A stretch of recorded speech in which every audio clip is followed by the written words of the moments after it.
পাতলা ও মাতলা বাংলার কৃষকের আদি ছায়াসাথী।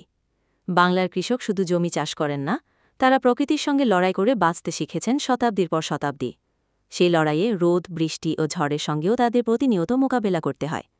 একসময় ছাতা বা হ্যাট ছিল না গ্রাম বাংলায়, ছিল না আধুনিক সুরক্ষা ব্যবস্থা। তখন কৃষকের মাথায় যে নির্ভরযোগ্য ছায়া ছিল, তার নাম মাতলা এবং পাতলা।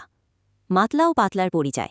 মাতলা এবং পাতলা দেখতে প্রায় একই রকম হলেও এদের মধ্যে রয়েছে সূক্ষ্ম পার্থক্য। দুটিই মূলত মাথায় পড়ার জন্য তৈরি ছাউনি বা ছাতা জাতীয় বস্তু, তবে আকার ও উদ্দেশ্যে পার্থক্য রয়েছে। মাতলা ছোট আকৃতির হয়। এটি মূলত কেবল রোদের হাত থেকে বাঁচতে ব্যবহৃত হয়। কৃষক বা ক্ষেতের শ্রমিকেরা এটি মাথায় দিয়ে চাষ করতেন বা মাঠে কাজ করতেন। পাতলা তুলনামূলক একটু বড়। এটি শুধু রোদ নয়, রোদ ও বৃষ্টি উভয়ের হাত থেকে বাঁচতে ব্যবহৃত হয়। অনেক সময় যারা মাঠে অনেকক্ষণ থাকতেন বা দীর্ঘ পথ চলতেন, তারা পাতলা ব্যবহার করতেন। তৈরি প্রক্রিয়া ও উপকরণ। পাতলা এবং মাতলা তৈরি হতো বাঁশের চিকন শলাকা ও বটপাতার মাধ্যমে। এখনও দেশের কিছু অঞ্চলে ঐতিহ্যবাহী কায়দায় এগুলো তৈরি হয়। ১. বাঁশ। শক্ত বাঁশ কেটে সেটি থেকে চিকন চিকন শলাকা তৈরি করা হয়। এই শলাকা দিয়ে প্রথমে একটি ফ্রেম বানানো হয় গোল ও ঘোড়ার খুরের মতো করে। ২. বটপাতা। বড় আকৃতির বটপাতা কেটে তা শুকিয়ে ব্যবহার করা হয় আবরণ হিসেবে। পাতাগুলো শলাকার ওপর সেলাই করে বসিয়ে দেওয়া হয়, যাতে বৃষ্টি পানি ভেতরে না ঢোকে। ৩. মাথার ফিটিং। মাথায় ভালোভাবে বসানোর জন্য মাঝখানে একটি গোলাকার ঘের বানানো হয়, যা মাথার সঙ্গে আরামদায়কভাবে মিলে যায়। গ্রামীণ জীবনে পাতলা ও মাতলার ভূমিকা।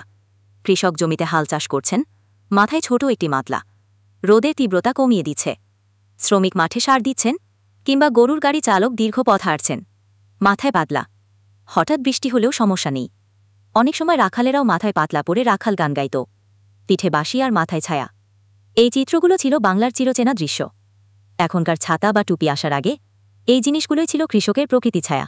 লোকজ সংস্কৃতিতে পাতলা ও মাতলা। কবিগান, পালাগান বা লোকচিত্রে পাতলা মাতলার ছবি দেখা যায়। অনেক পুরনো লোককবিতায় আছে, মাথার পাতলা পায়ে খড়, ধান কাটি আমি মোর কপাল বড়। এই জিনিসগুলো ছিল শুধু দৈনন্দিন ব্যবহার্য নয়, লোকজ জীবনের প্রতীক। বর্তমান প্রেক্ষাপট ও বিলুপ্তি। আধুনিকতার জোয়ারে পাতলা মাতলা আজ প্রায় হারিয়ে গেছে। এখন ছাতা, ক্যাপ, হ্যাটের ভিড়ে বাঁশপাতা ছাউনিয়া চোখে পড়ে না।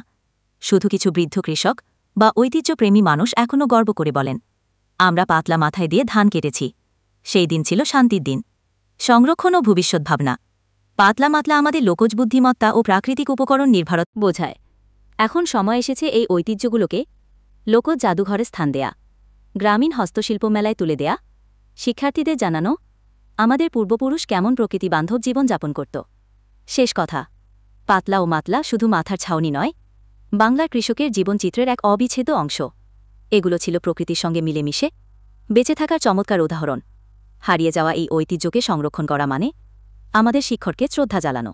এরকম পোস্ট আরও পেতে আমাদের পেজ হামিম নাম্বার 1 ফলো করুন।